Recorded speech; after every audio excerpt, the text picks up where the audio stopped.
Welcome, everyone. We're thrilled to see you joining us. Folks are coming in from the waiting room. If you have a moment, just answer those joining questions in the chat. You can answer both or either. Tell us who you are, where you are, what we would know if we really knew you. Some great answers already.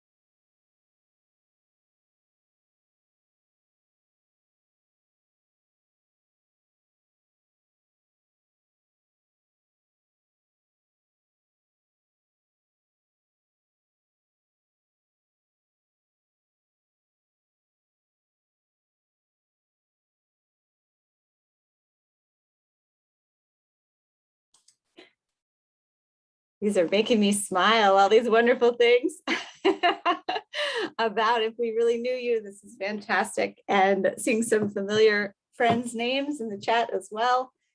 Folks we've had join us before and some folks new to our coffee and conversations. Welcome, welcome. We are going to go ahead and get started. We have a lot of really interesting topics to cover. So even as we have folks join us, we'll go ahead and kick off.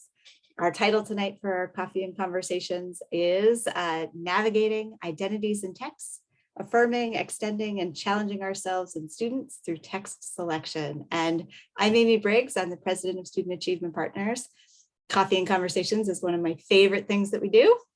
So I'm thrilled to be here with you tonight. I've had a chance to talk to all these fantastic panelists, and I can't wait for you to hear from them as well. So just a few quick housekeeping things. Please do answer the joining question, your name, your role, where you're located, and if you really knew me, you would know. We're going to go through a little bit of the norms for our conversation, and then we'll get kicked right off.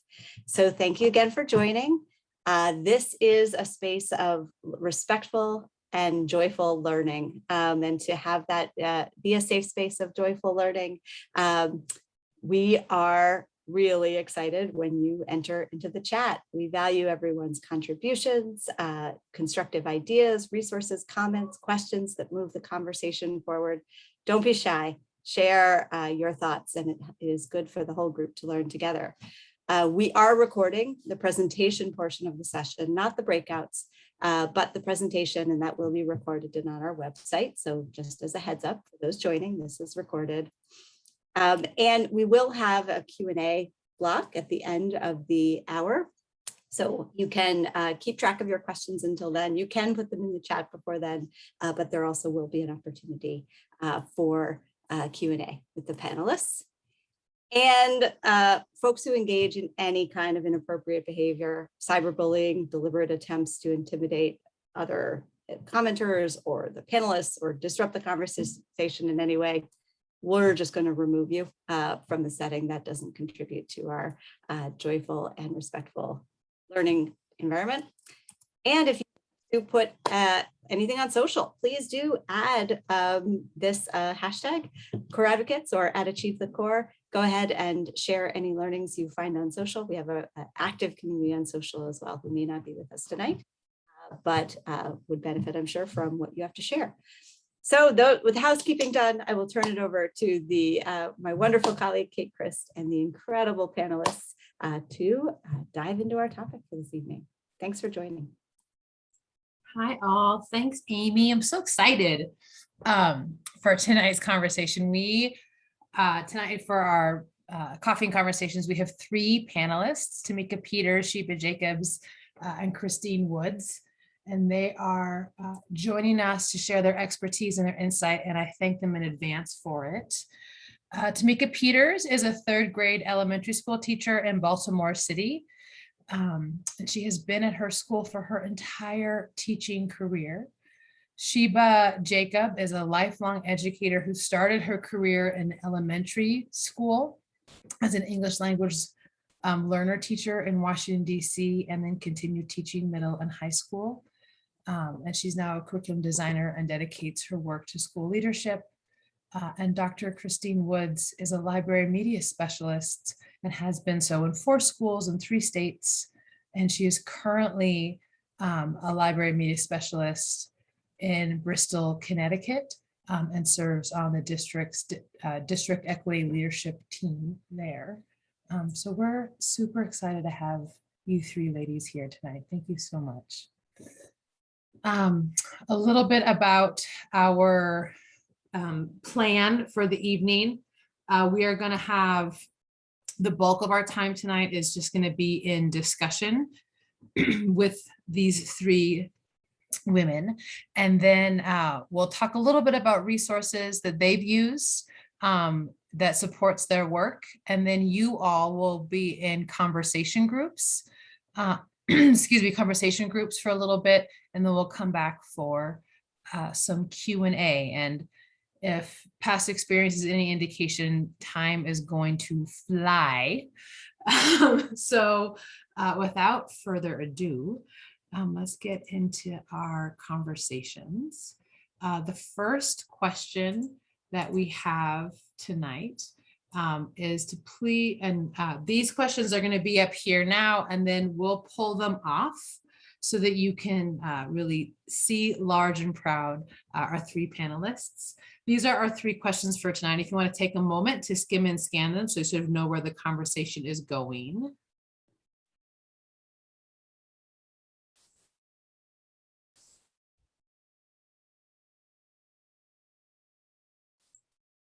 And then the first question is, please share a story from your practice about the importance of identity, your own, your students, and the texts that you select for your students to study in their classrooms or in your classroom.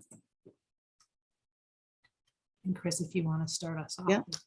So I'll get started. Welcome, everyone. Good evening. So I've been a library media specialist or in the field for about 18 years now. And just last year, I switched to a K-5 position for the first time in my career. I'd been middle school all the other years. So I now have the great opportunity of building library collections that I've done in the past, always focused on identity, but I also now get to read to the littles, the read alouds, which, you know, this is new for me. I haven't done that. I've read before, obviously, to middle school, but to be able to choose various texts for our younger students has been a real fun part of my switch to K-5. And as far as the importance of identity with our text, I just had an experience again today. It happens over and over. So reading with our first grade class that I had today, I read Meet Yasmin, which was written by Sadia Faruqi, I believe is how you say her name. And it's one of our state Nutmeg Book Award nominees, where students get to read various texts and vote at the end of the year.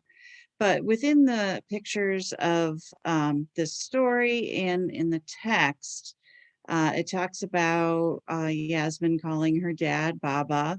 And as soon as I said that, one of our students, who I happen to already know has a Bangladeshi background, immediately just kind of blurted out, "Oh, that's what I call my dad," which I thought was pretty special. And then later on in the book, there's a picture of Yasmin with her mom, and the text mentions how her mom's wearing a hijab. And again, the same student, "Oh yeah, my mom wears one too." You know, it was very much a connection for her to be able to see herself in one of the texts that we're reading. And I love being able to share so many different types of texts with our students because of our diverse population. I'm hopefully sharing not only someone's personal story, but then also being able to share other cultures with other students. And it gives us an opportunity to discuss things. So again, in this book, it spoke about buying some naan. Some students knew what that was, most did not. So I was able to kind of compare it to, let's say, a pita or a tortilla, just thicker. And most of the students at that point understood what naan was. So it was just a great opportunity to have some discussion about identity and who people are that are in our classroom.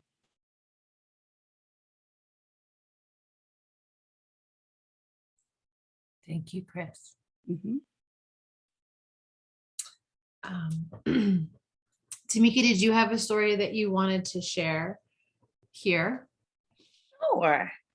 So how I pick my books, I remember I was going to answer a question too. Hello, Mhm. everyone first. Yeah.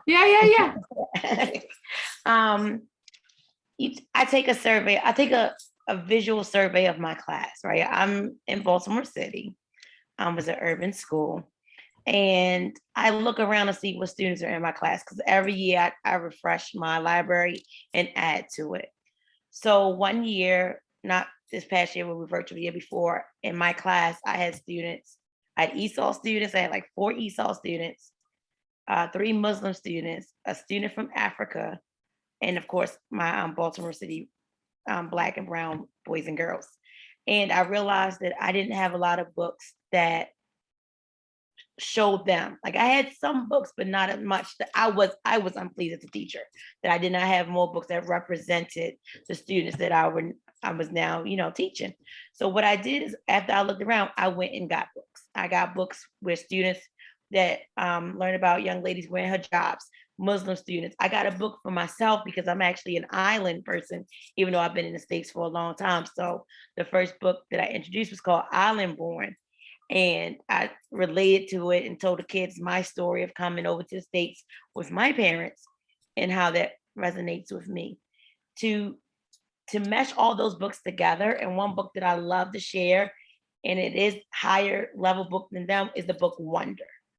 And the reason why I love that book, it is not only greatly a great book, greatly written. It's not even all of that. It helps them understand that we're all different, but yet when you get a chance to know everybody and take the time to look beyond a person's skin color or gender or living situations and all of that, we all have wonder in ourselves. We all are beautiful people. So the best way to do is always look at your class and try to pick books that automatically can relate to some of these students. Like Chris said, like it's so amazing. Like I still have a few ESOL students this year that when I read certain books or I play certain videos and something Spanish come up, oh my gosh, we do that. And I'm like, well, teach me about it because I don't know about it. And it empowers students as well. So that's how I choose my books. And my go-to book is Wonder. Every year I read it and then we watch the video. I love it. I love hearing about you bringing yourself and bringing your Yes. students, right? You have to. You Yeah. have to. I think our students don't look at us as human. You might not, especially I'm elementary, so they don't realize that we are them older. We go through things too. So when you relate it to yourself and you share your story and share parts about you, the good, the bad, the ugly, not all your personal details, but Miss Peters makes mistakes as well. I love making mistakes in front of my students so they can see that I do that and we can always build from that. So you have to share yourself. And the best way to do it is through books. For me, one of the great ways, books. I love it. Thank you, Tamika.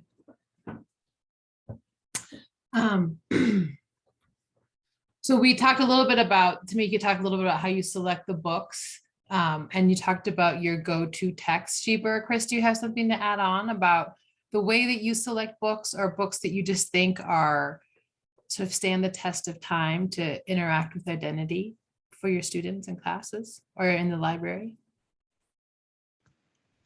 I love what Chris and Tamika are saying, and that opportunity for students, and I'm seeing that in the chat too, to see themselves. And I just think back to, I've been out of the classroom for quite some time, but there was one story where we used a variety of different books, and one book that I taught was The Skin I'm In by Sharon Draper. And a student that I was interacting with just last year, this was, I'm doing my math, 15 years after he was in my classroom, said, you know, that book, like, that had impact for me because I saw myself in that character who was a dark-skinned African-American girl, and like I could relate to her. And I just think that power of like seeing yourself, and when Chris brings up even the non and like those abilities, I'm like, I wish I had those books when I was, you know, growing up. And like the opportunities we get to actually like bring all those varieties of books to the class, and what that does, like, and how excited the students get to want to share with you too. Yeah, and it's really an ongoing process, at least from a library perspective, constantly keeping eyes open for different suggestions. I'm more of a lurker, I'd say, on Twitter, but I'm constantly on Twitter, following different organizations like We Need Diverse Books, the Brown Bookshelf, Disrupt Texts now is an account, an organization, and a hashtag. And then all the various lists that come out. There's been books for addressing identity, but from a math perspective. And there's, you know, the top 15 books this year, you know, from that perspective. So just constantly taking note of what's coming through the different channels and social media. You know, I used to be about, 10, 12 years ago with collection development. It was all about school library journal and reading the reviews there. But you didn't get to really see the books so much like you can on social media and conversations that happen through social media and connection to the different blogs. Like I read a blog that was concerning the book Julian is a Mermaid, is not a mermaid, is a mermaid. And, is this what's called an own voice book or not? Because the author did not have any sort of, or does not have any sort of trans story within them. And there's themes about that in the book. So it's just interesting the kind of rabbit hole you can go down if you start clicking on the links and really engaging in some sort of discussions and discovering all the new texts. I want to talk something that Sheba just said, that I don't think we realized that when a lot of us were growing up, we didn't have these type of books, right? So like when I saw the book Island Born, a little girl in me cheered that I didn't even know was suppressed to cheer. And I love using Beverly Clearly, who's an amazing author. Ramona and Beezus and all those books are amazing, but that's what I was used to reading. So when I finally get the opportunity to see books that I, as a little girl, would have loved to see in the classroom or relate to, when I see them, I get excited. And I want my students to have that same excitement with books and to want to read, because not only does it help them read and become better readers and all of that pedagogy and all that stuff, but it makes them want to read and it makes them excited to see them. So when you said that, Shiva, I really related to that, because growing up, we didn't have that. So we are definitely starting to break that wall down to get these authors that are doing that, in the illustrations that don't look like just, as a Black person, a blob of paint put down because no one knew how to draw, color, people of color, different hues and everything. So now that we're getting those, it's very important that we have them, that our kids see themselves in a library as well, along with the other books. Like I still have a row of Beverly Clearly books. Those books are absolutely funny and amazing. But you can also go get a book that says about the hair I wear, and the kids can see it, or about the lady that's the fencer, I forgot her name, please forgive me, that wears the hijab during the Olympics. You can also see that as well.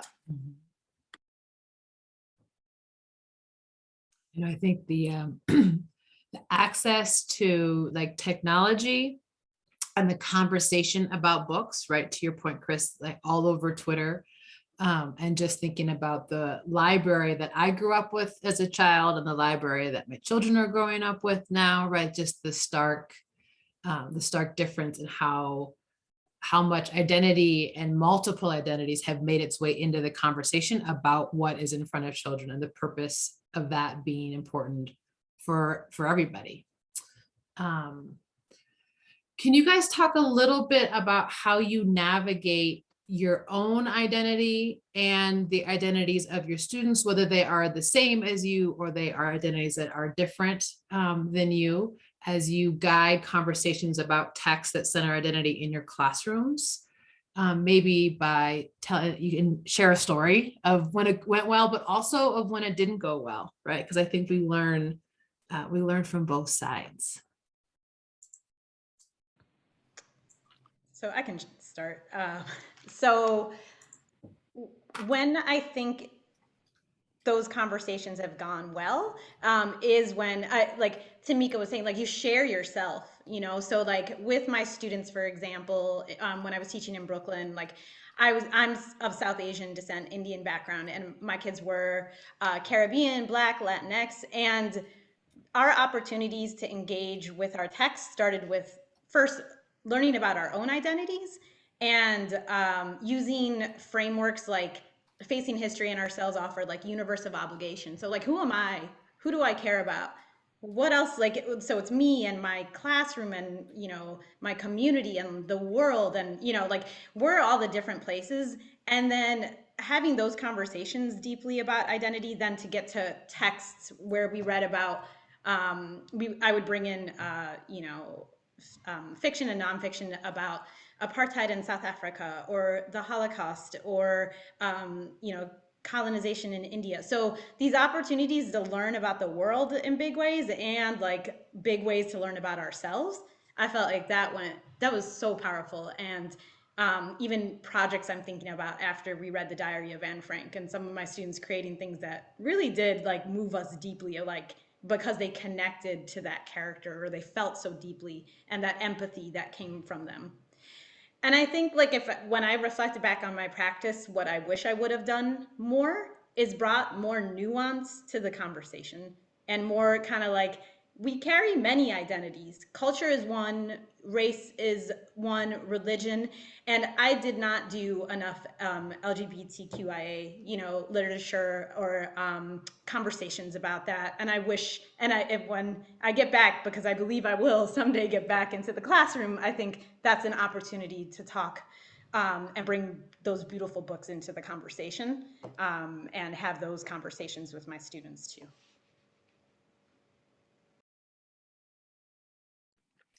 A way I do it on the elementary school level, basically, of course, as I found the book Island Born, I definitely used that, but that was a recent find. What I usually do is just talk about myself. I talk freely. I bring in pictures of my family. We do like a little research on the island of Antigua so they can see what it is and like that. But I also play a song by the hip hop artist Nas. And it's an old song, I Know I Can Be What I Want to Be. And I do that on purpose because a lot of times, and I tell my students, a lot of things that are portrayed in the media or things that you learn about your culture is negative. So I always try to combat it. And I feel like if we start young, we can get rid of a lot of the biases that we have in education and in the world towards students of all races and all colors. So I do that song. We annotate that text. We learn about it. And in his third verse, he talks about the kingdoms in Africa and how we were kings and queens and all of that. And I explain what that is. After that, we go into more deep details.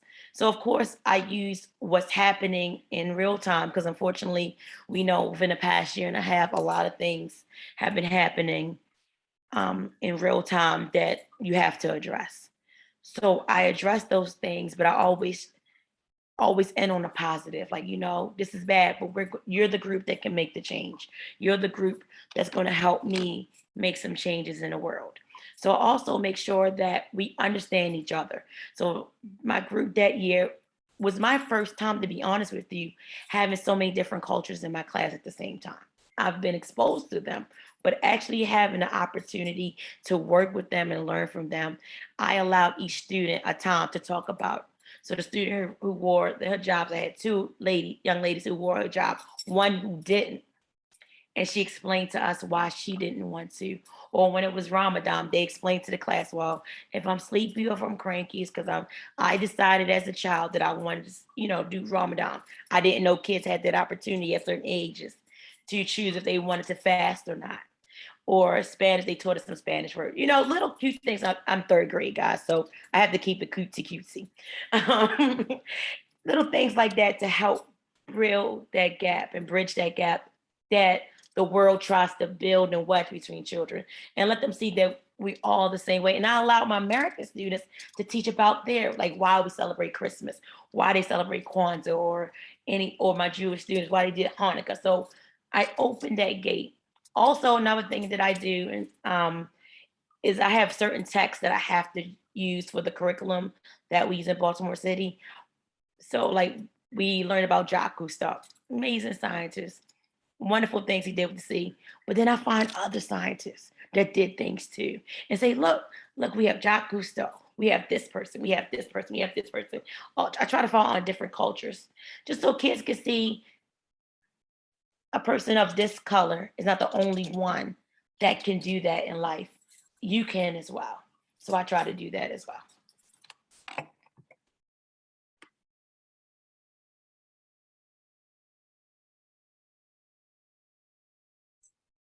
I love that, Tamika, building on what's there, right? And expanding the assumptions about who is and who can. I think that's a lovely way to use what you're given and then build off, right? For the sake of all of the children. And it shows in real time. So, yeah. And I can speak on, we always learn about history, the past. And so a lot of times I grew up with the notion that only people in the past were able to do great things. But if I take the moment you never thought of it that way. Think about it. When we learn about our history, we learn about, and nothing against my ancestors. We always learn about Rosa Parks. We always learn about Dr. Martin Luther King Jr. We always learn about Malcolm X. We always learn about those people. But what about the people who are doing great things now? We don't learn much about that. You can see that you too can do that now. So we have to use what we're given to show the change. We have to show how, no matter what your political view is, why Condoleezza Rice was someone that needed to be celebrated as a Black woman in that position. Might not agree with her politics, but I agree with her as a Black woman making that choice. I have to show why, Colin Powell was important. Those are people you can see now. You can turn on. We know he rest in peace, but you know what I'm saying. Like somebody we can see now. Kamala Harris doing things. President Barack Obama and Michelle Obama. Again, nothing about politics, but let's show them that there are people that look like them. Samaya, please tell me I'm saying. You know what I'm talking about. Samaya Mayor, the justice. I'm again. Sotomayor, yeah. Yes. Come on now. For Black History Month, I don't call it Black History Month. I call it Our History because I had so many different kids. And my Hispanic kids and my Latinx kids, they received someone to learn about that person that was close to their culture. My students, like that, so they could see themselves doing great things as other people are doing.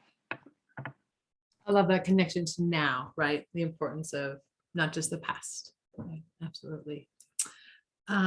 Before I move us on, I want to ask Chris if you had something you wanted to bring up on this last question.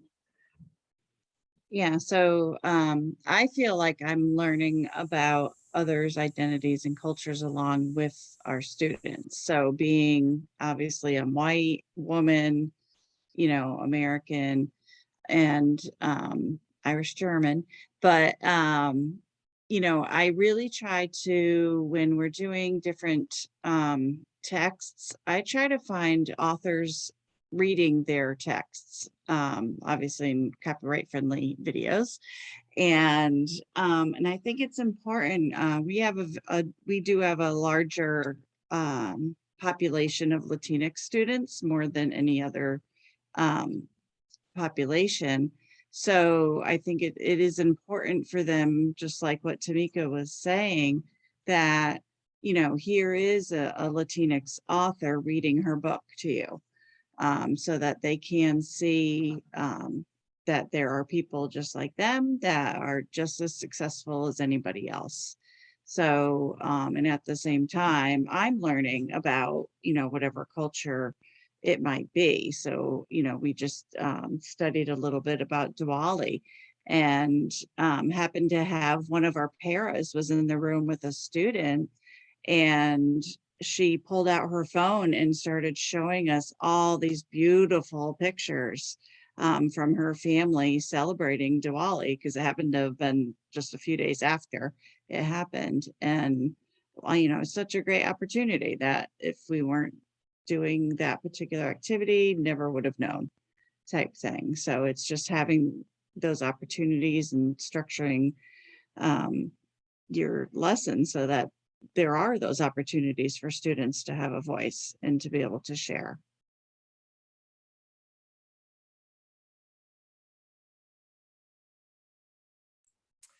There, thank you.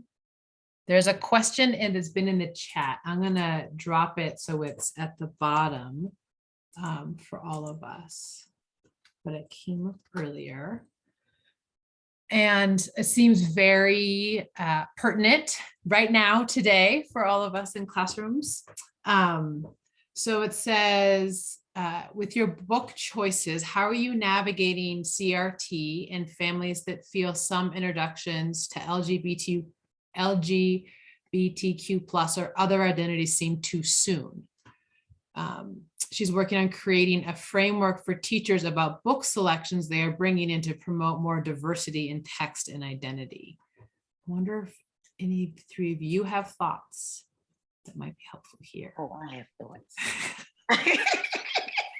I thought maybe y'all would. CRT. It's just a hot topic at the moment. And I always be mindful that, okay, so when I talk from the lens of an elementary school teacher. And then I talk from the lens of a facilitator for anti-racist schools that I do in Baltimore City, okay? The elementary school teacher, I get it. I do. I'm trying to be diplomatic with this, guys. I don't care. I'm gonna show it to my kids. Now I'm gonna be mindful in what I'm showing. I'm gonna be mindful. No, I'm in Baltimore City. I'm gonna be Maryland, Baltimore. I forgot as many Baltimores. I'm sorry, Baltimore City, Maryland. I'm mindful on the material that I show. If a parent or even some administrators have come to me because they know I'm quick to do that about it, I do be mindful. As far as LGBTQ, I'm not that versed in it. I'm not that versed that I know, but I will buy the books if I think a student is dealing with it. I don't ask questions. I teach third grade, they're 8. If they come to me about it, my conversation might be different. That makes sense. I cannot say that they don't understand what's happening to their bodies or they haven't mixed. So I'm not that person. I feel like we are all in this world. We all have different things. We all have to know each other. We're all still grown. At my age, I'm still getting to know who I am. So I don't have it on display to be like, here's the book, because I think this is what you're going to be. I don't do that. But I will have it. I do have a few in my collection that I keep close to me. Just because for the kids, I have to be mindful parents. Every parent doesn't want their child to know about that part, the LGBT plus. Now, critical race theory is out there. It's on my bookshelves. I talk about what's happening because to me, all it is telling history. But I'm not bashing any race. I'm letting you know that, hey, in 1964, this happened. In 1972, this happened. In 2020, this happened. January 6, 2021, this happened. That's how I feel about it. I know I probably didn't answer the question because I was trying to be diplomatic on this nice little Zoom meeting, but call me later, I can give you more answers.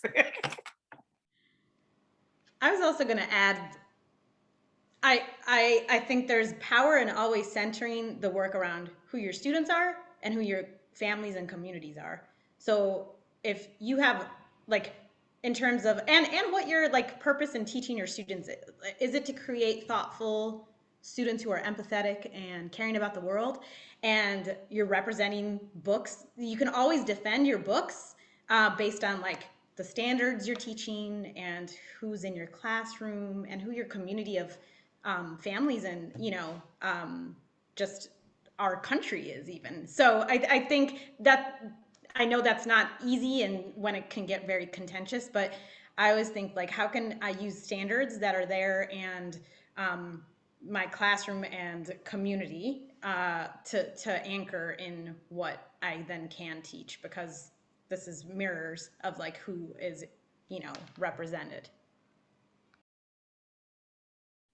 Yeah, for me, I go straight to a library is for everyone. Ragan, I think his name is Raganantham, way back when said, there's a reader for every book and a book for every reader. And, you know, we serve 900 students in our school. So, you know, somewhere probably around 500-600 families within that because of siblings. And, you know, I tell our students, you choose a book that's good, that's a just right book for you, that you're comfortable with. If you're reading a book and you find you're not comfortable, bring it back and choose something else. And I think another piece within this whole discussion that has been brought up in some of the discussions online I've seen is the idea of having a solid challenge policy as well, so that if there are questions that come up from parents, there is a process in place for them to petition for, you know, for whatever it is that they're having an issue with. And a lot of times it's not even really that there's an issue with the book. It's a sentence was taken out of context of the book or something like that. So, you know, it's important to, of course, you know, I choose books that, you know, have recommendations, have reviews that will be able to be defendable, so to speak. So if there is any sort of question, I can say, well, here's 3 different sources that are telling me this is a completely appropriate book for a 3rd grade student, or, you know, a 2nd grade student, or whoever. And, you know, from a library perspective, I'm providing for students so they can find information they may need for themselves to learn something about themselves as well. And, you know, not that I'm not going to listen to parents, obviously I do, but at the same time, a library is supposed to be for everyone so that everyone can find what they need when they need it. Thank you.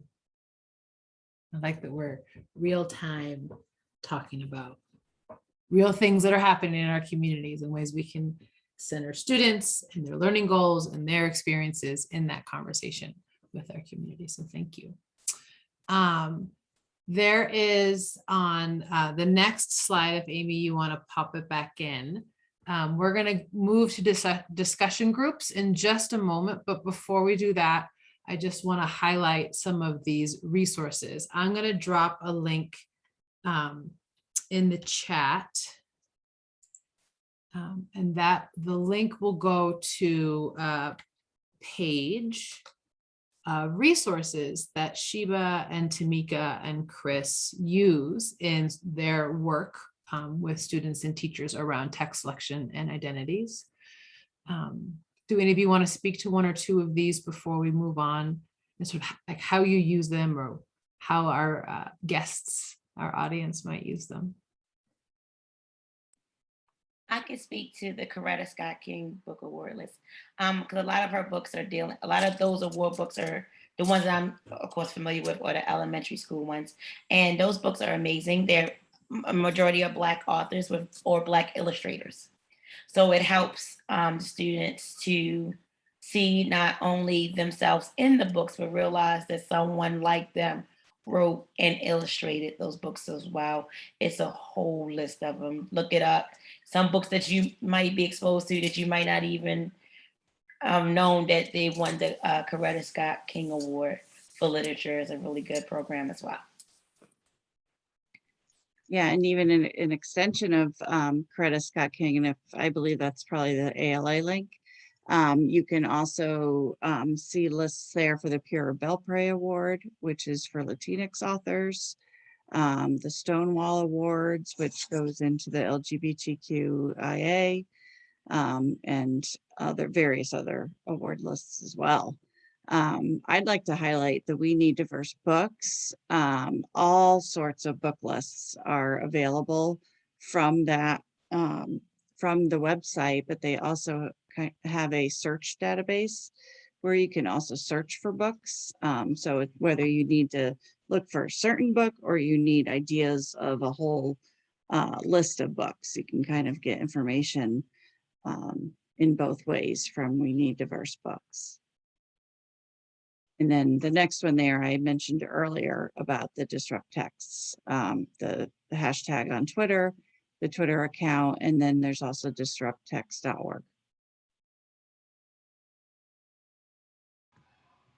And I'll just add the Learning for Justice Library of Student Texts is a really great entry point for like social studies and a number of different books that get into justice through social studies standards and content that are powerful stories.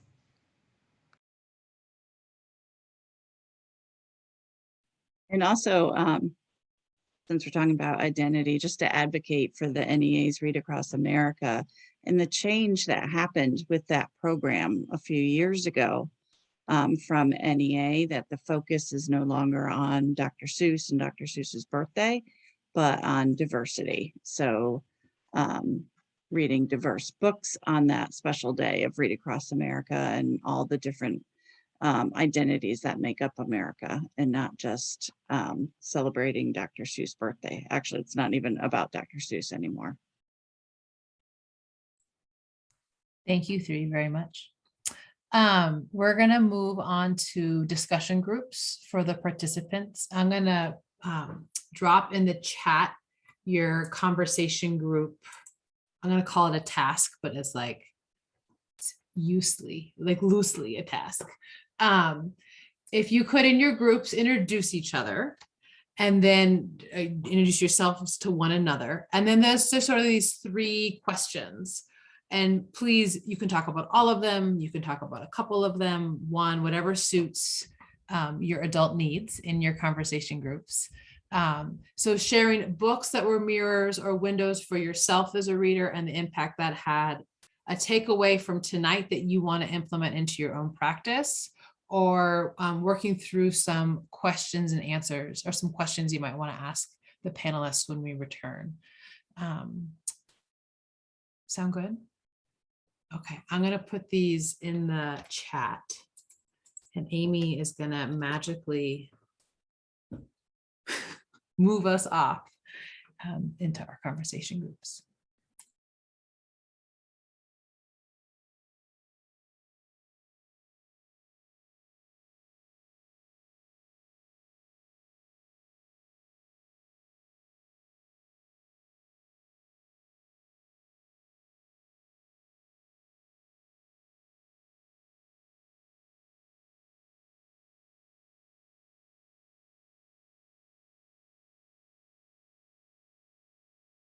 I think so, yeah.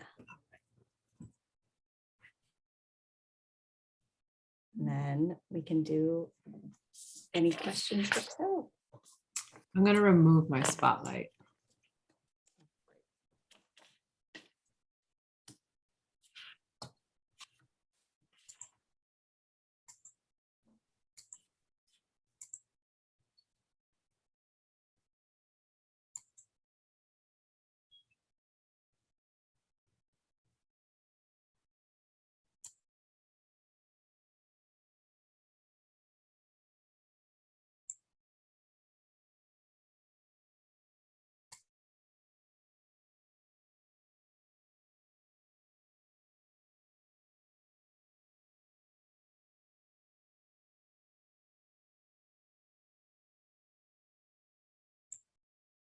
Welcome back, welcome back, welcome back.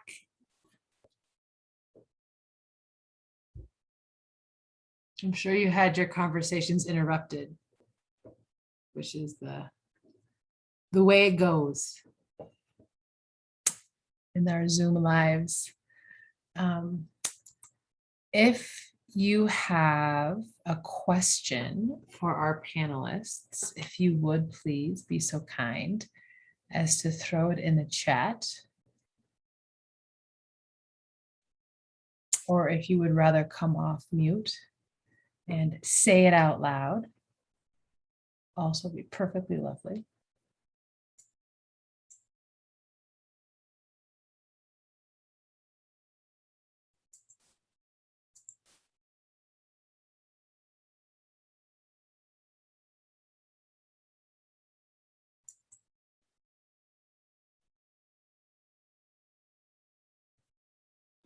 I saw a question in the chat. I don't know, maybe she got it answered in our group from Caitlin Nelson. What are some ways that you balance the text of a required curriculum with the text you want to center in your classroom? Do them at the same time. If it relates, you know, you can do them at the same time. So that way you're still exposing your students to the text that is required, but you're also adding to it. Or those like couple of minutes when it's downtime, you can just expose them. That's how I do it. I just expose them to the other texts as well.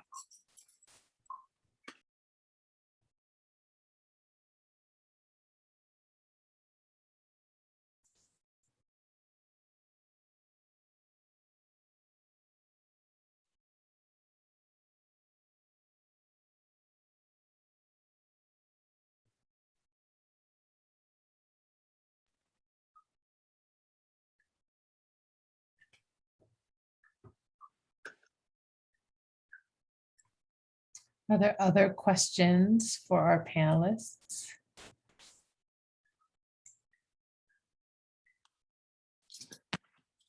Oh, Lisa has a good one in the chat. How do you create a learning environment where it's okay to make mistakes? You make them. You make them. As a teacher, you make them. You forget a name. And sometimes I make mistakes and I don't even, it's not intentional. Like, it's just who I am. I am not the best speller at all. And sometimes I write a word on the board and I'm like, that doesn't look right. Do me a favor, look this word up for me. And they look at me, I'm like, it's okay. I don't know how to spell that word. And it takes that edge off that they can come to you and say, I make a mistake, you know. You make them. That's the best way to do it, in my opinion, so that your students realize, and I tell my students to advocate for themselves, that they are their biggest advocate. So when you don't understand, don't sit there quietly because your friend may or may not understand. Say that you don't understand, because if a lot of you tell me that you don't understand, it's not your fault anymore. It's my fault. I didn't do what I was supposed to do to make sure that you did understand. But don't sit there and take a bad grade if you don't have to. Yes. So that's how I do it. Yeah, they'll tell you. If they were here right now, yeah, Miss Peters make mistakes all the time. I drop stuff. You know, I do things. So I love it. Go first, right? yes. Go first. Yeah. I am very conscious of time.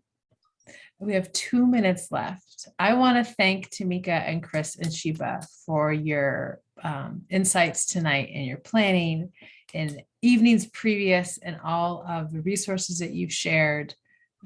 You've given, I know you've given me, and I can see in the chat, you've given a lot of us a lot to think about.